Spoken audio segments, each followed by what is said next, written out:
sebab kami memiliki Allah seperti-Mu Bapa. Dan inilah kerinduan kami, sampai selama-lamanya Tuhan kami mau mengiring Kau. Inilah hidup kami sebagai penyembahan hanya kepada-Mu Tuhan. Amin.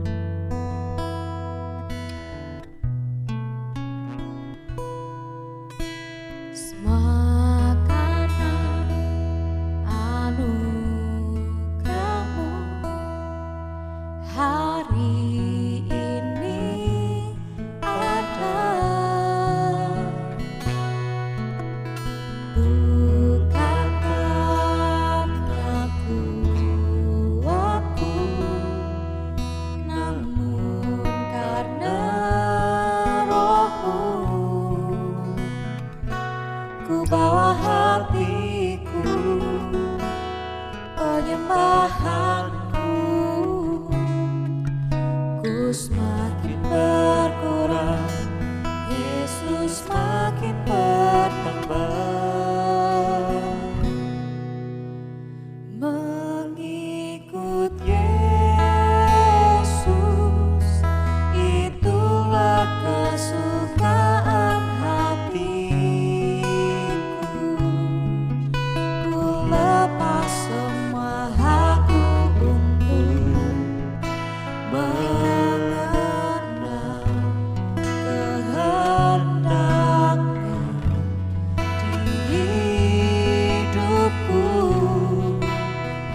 mau serahkan hidup kami seluruhnya hanya kepadamu Tuhan. Seluruh rancangan kami, seluruh masa depan kami mau serahkan semuanya ke dalam tangan-Mu Yesus. Sebab aku ini milik-Mu,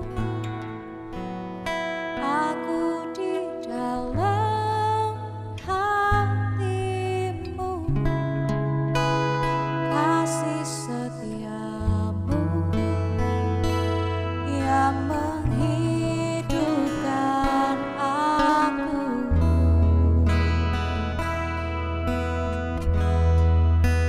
Sebab aku ini milik-Mu, aku pertahankan hidupku, biar kehendak-Mu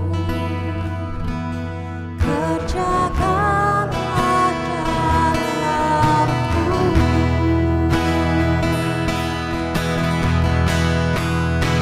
Sebab aku ini milik-Mu, aku di dalam hati-Mu, kasih setia-Mu yang menghidupkan aku.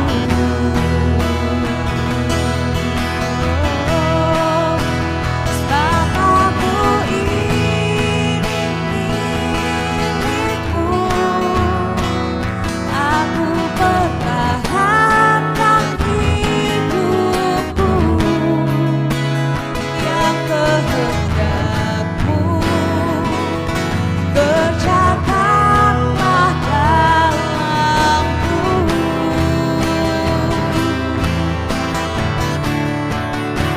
Sebab aku ini milik-Mu,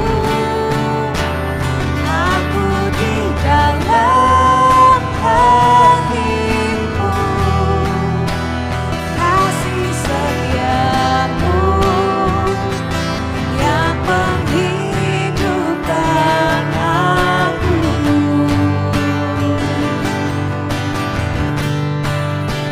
Sebab aku ini milik-Mu,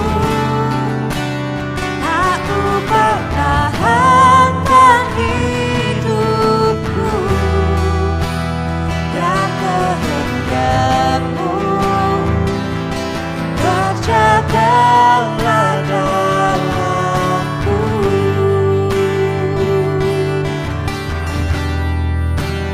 Biar kehendak-Mu kerjakanlah dalamku.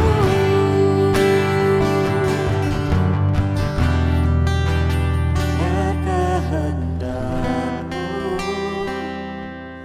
kerjakanlah dalamku.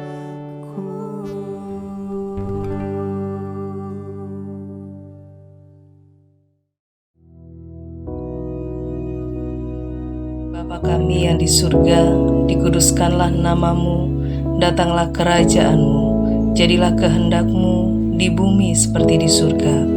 Berikanlah kami pada hari ini makanan kami yang secukupnya, dan ampunilah kami akan kesalahan kami, seperti kami juga mengampuni orang yang bersalah kepada kami. Dan janganlah membawa kami ke dalam pencobaan, tetapi lepaskanlah kami daripada yang jahat. Karena Engkaulah yang empunya kerajaan dan kuasa dan kemuliaan sampai selama-lamanya. Amin.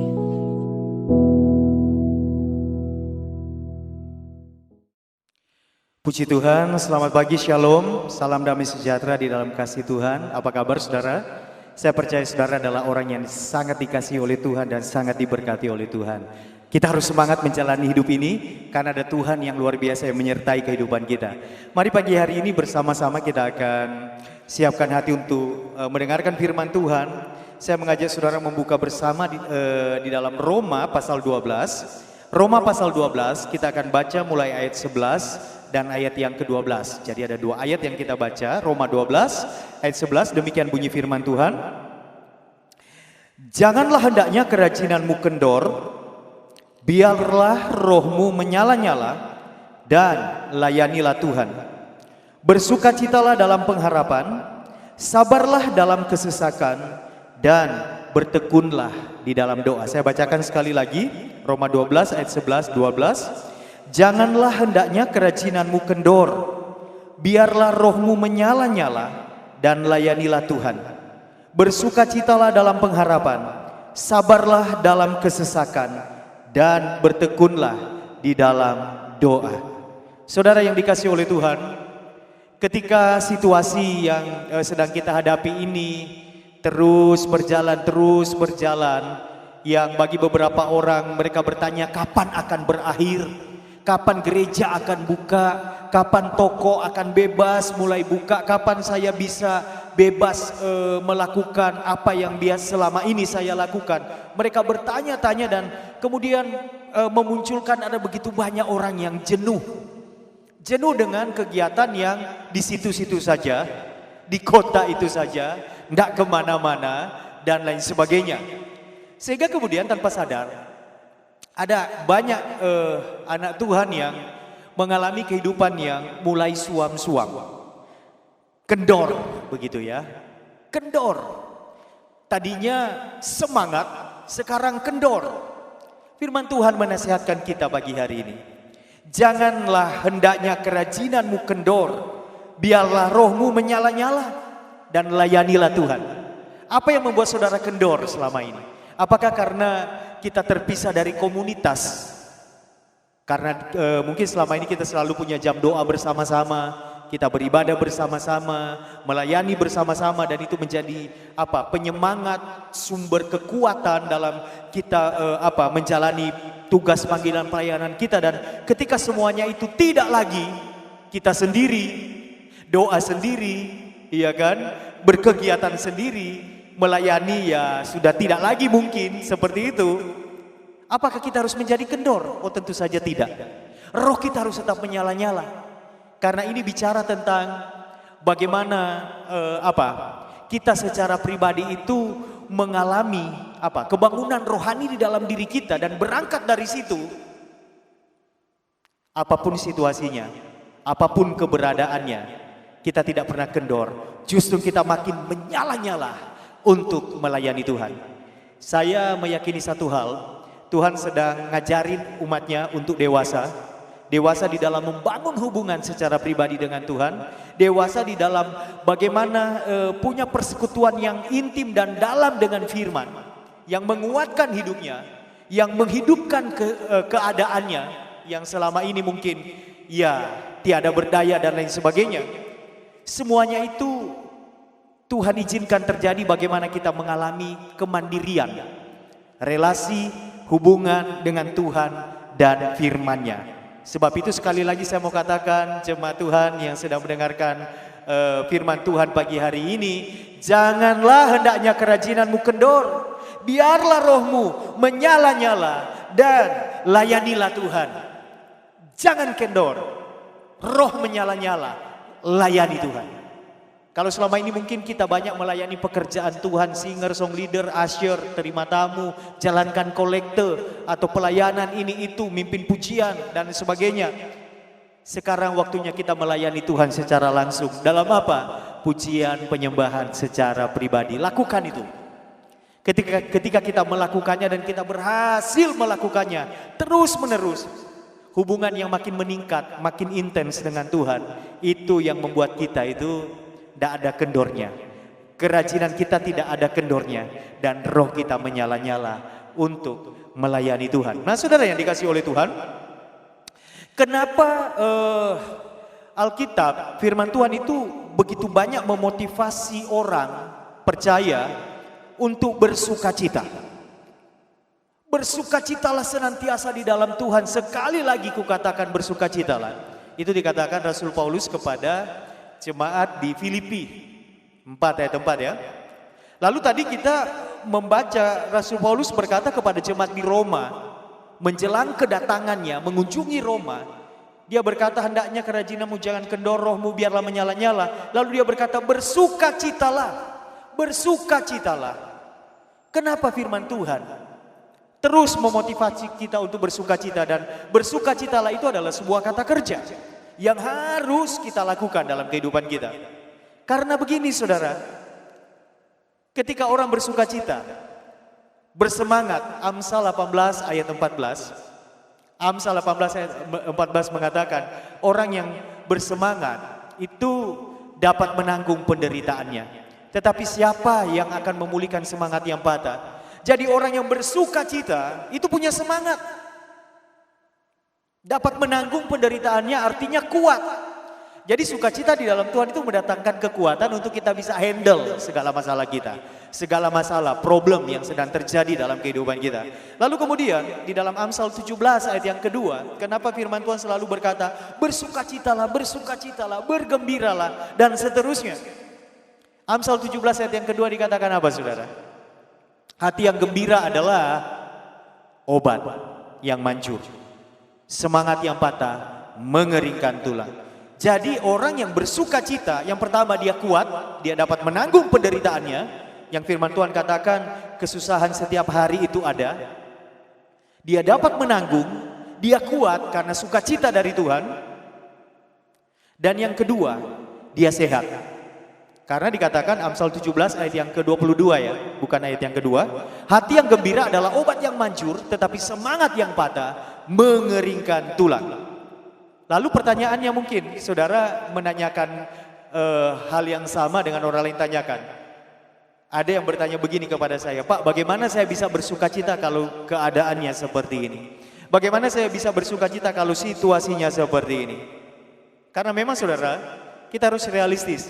Pandemi yang sedang melanda dunia ini, semua orang terdampak, itu merampas banyak hal dari kehidupan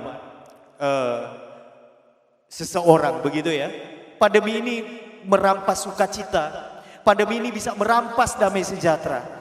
Keadaan ini bisa merampas kesabaran, kemurahan. Bisa merampas kebaikan, kesetiaan, kelemah lembutan. Bahkan sangat berpotensi merampas penguasaan diri.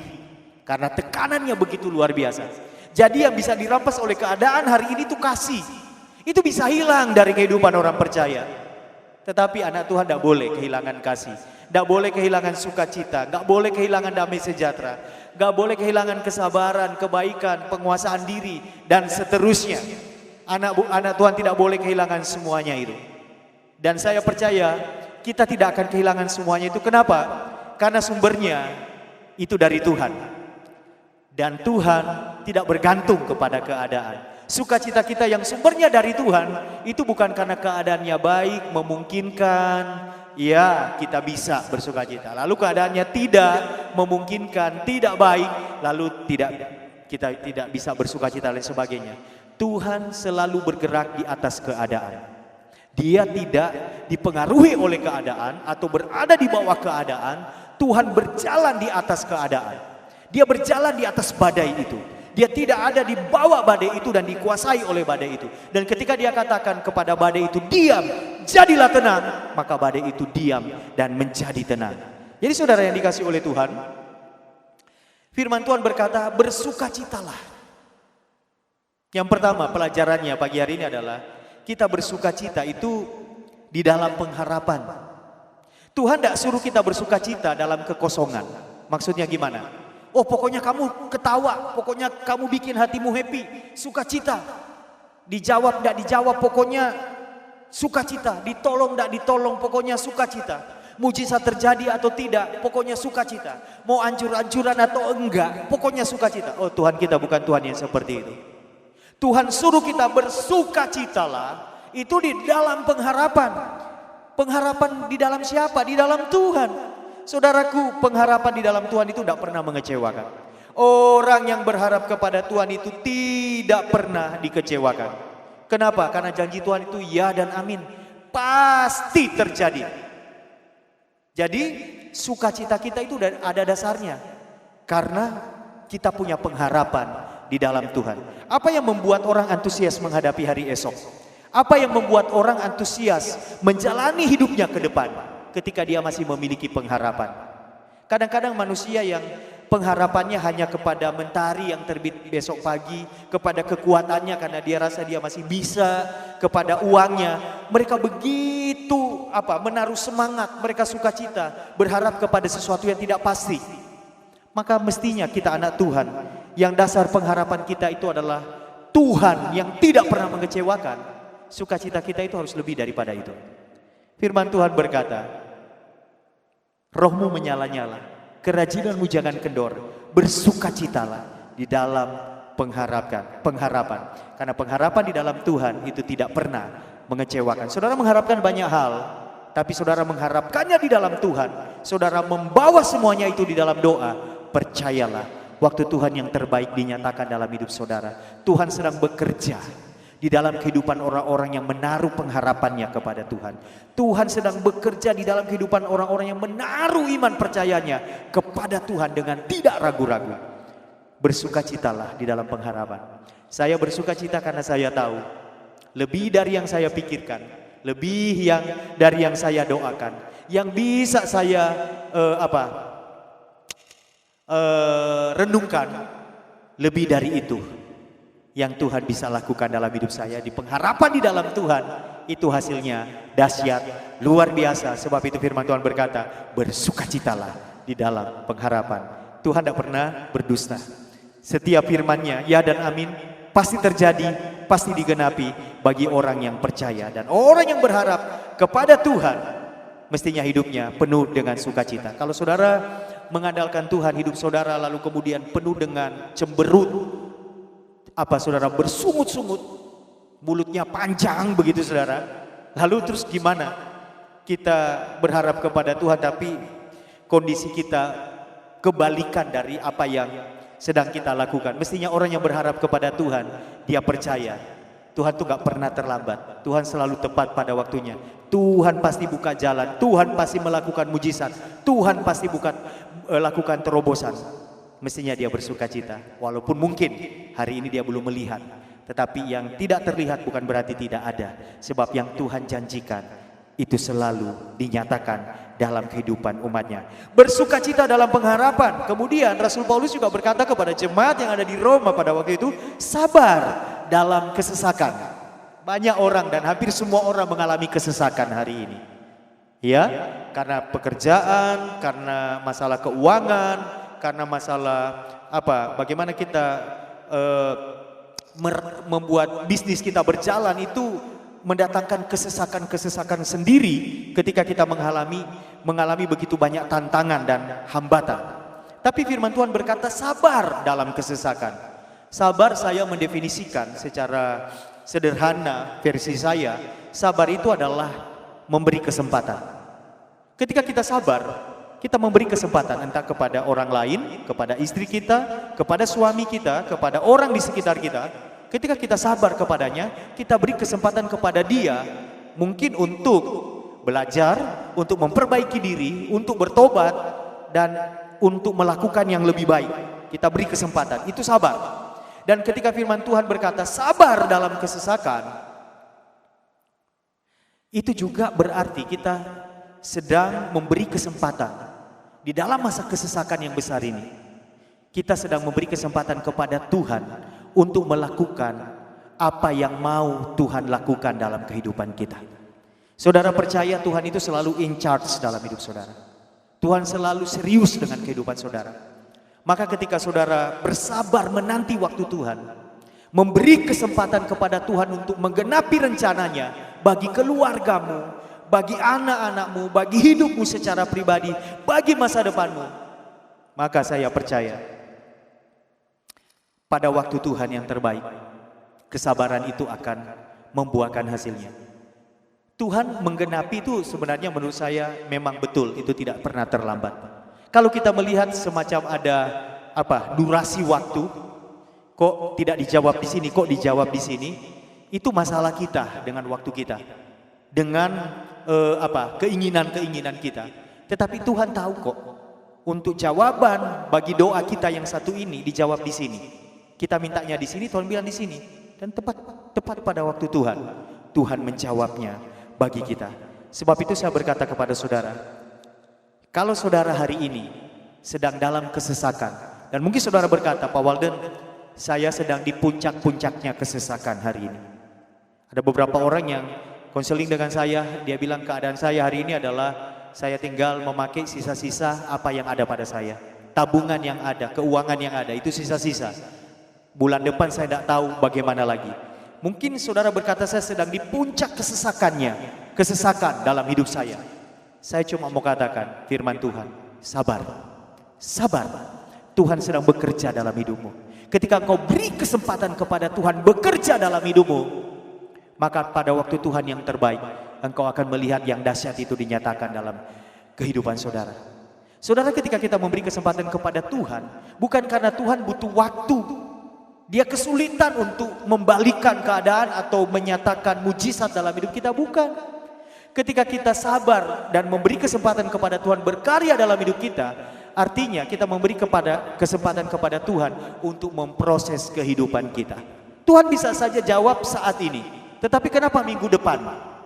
Karena 7 hari ini Tuhan sedang mengajari banyak hal dalam hidup kita setiap hari. Dan pada waktu dijawab hari yang ke-7, kita adalah menjadi pribadi yang sudah siap dengan segala kapasitas yang diperlukan untuk mengalami apa yang Tuhan lakukan dalam kehidupan kita. Sabar, waktu Tuhan terbaik dalam hidupmu. Tuhan akan segera menyatakannya dalam hidup. Beri kesempatan kepada Tuhan untuk memproses kehidupanmu sambil engkau terus menantikan janjinya dengan tidak pernah digoyahkan imanmu. Tetap percaya kepada Tuhan. Karena ketika engkau sabar, engkau kuat. Amsal mengatakan orang sabar itu melebihi pahlawan. Orang sabar itu melebihi orang yang menguasai dirinya, melebihi orang yang merebut kota. Sabar identik dengan sebuah kekuatan. Ketika saudara sabar menanti penggenapan janji Tuhan, sabar menanti pernyataan mujizat Tuhan dalam hidup saudara, ketika saudara sabar, maka di sisi lain saudara menjadi pribadi yang tangguh, yang tidak mudah digoyahkan oleh kekhawatiran, tidak mudah digoyahkan oleh keadaan, tidak mudah dilemahkan oleh situasi dan kondisi. Saudara menjadi pribadi yang kuat, dan itu salah satu yang Tuhan mau. Karena saya percaya masalah yang kita hadapi itu bukan cuma saat ini. Dulu ada masalah, hari ini ada masalah, besok juga ada masalah. Tetapi ketika kita menjadi pribadi yang kuat, apapun masalahnya, kita alami kemenangan bersama dengan Tuhan. Bersukacitalah di dalam pengharapan, sabarlah dalam kesesakan, bertekunlah di dalam doa. Ada yang ketiga dinasihatkan Rasul Paulus kepada jemaat Tuhan yang ada di Roma, bertekun di dalam doa. Saudara mungkin berkata, iya Pak, saya berdoa setiap hari. Bagus, kita berdoa setiap hari, karena doa satu-satunya sarana umat ketemu dengan Tuhan, umat ngobrol dengan Tuhan, umat mengungkapkan isi hatinya kepada Tuhan. Dan doa itu adalah sesuatu yang berprogres, saudara. Sesuatu yang berkembang dari hubungan yang formal, dari hubungan yang mungkin sedikit kaku dan lain sebagainya. Yang di dalam doa kita berkata, Bapa kami yang berada di dalam kerajaan surga. Seakan-akan ada begitu rentang jarak yang begitu jauh. Kemudian progres selanjutnya doa kita itu bisa menjadi Bapa. Bahkan beberapa orang memanggil Tuhannya dengan Papa dan sebagainya. Kehidupan doa itu adalah sesuatu yang berkembang, sebuah relasi yang bertumbuh. Dan ketika kita bertekun di dalam doa, kita akan mendapatkan satu hal, bahwa Tuhan itu adalah Tuhan yang hidup, bahwa Tuhan itu adalah Tuhan yang nyata.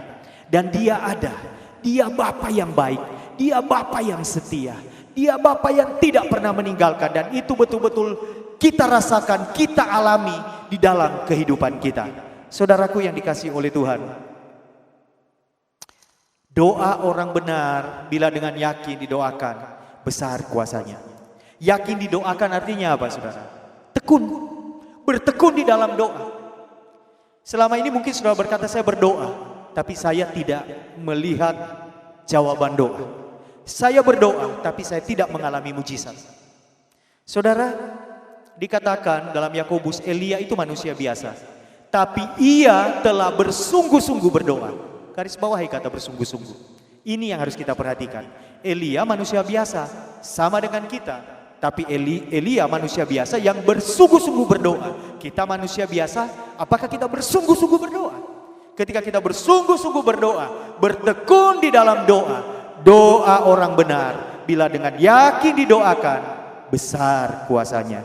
Saudara yang dikasihi oleh Tuhan, satu kunci yang luar biasa di masa kesesakan, pandemi yang sedang melanda kita semuanya ini adalah ketika kita bertekun di dalam doa.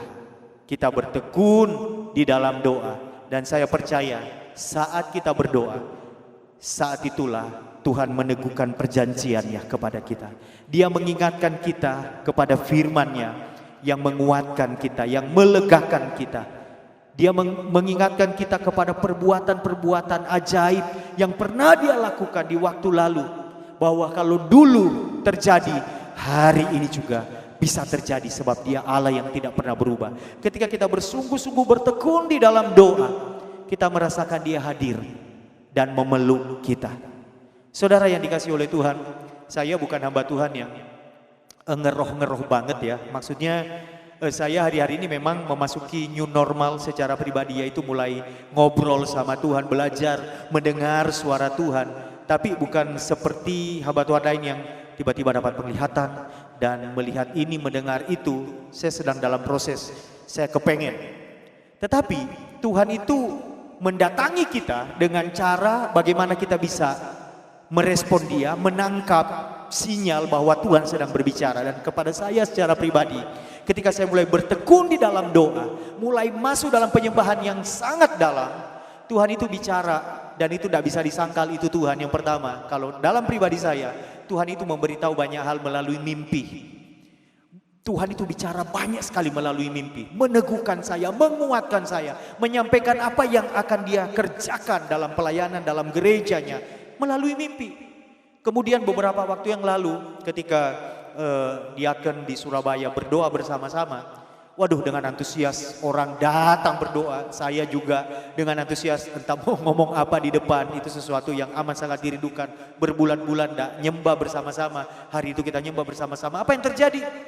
Ketika saya mulai menyembah Tuhan secara sederhana, bersama dengan setiap orang yang ada di gereja sekitar 3 minggu lalu, tiba-tiba saya sendiri ada di depan mimbar dan saya tiba-tiba merasakan ada begitu banyak orang yang naik ke atas panggung mimbar itu, karena di sana di Surabaya mimbar dari kayu, itu terasa banget kalau ada banyak orang, itu agak goyang, ada hentakan kaki.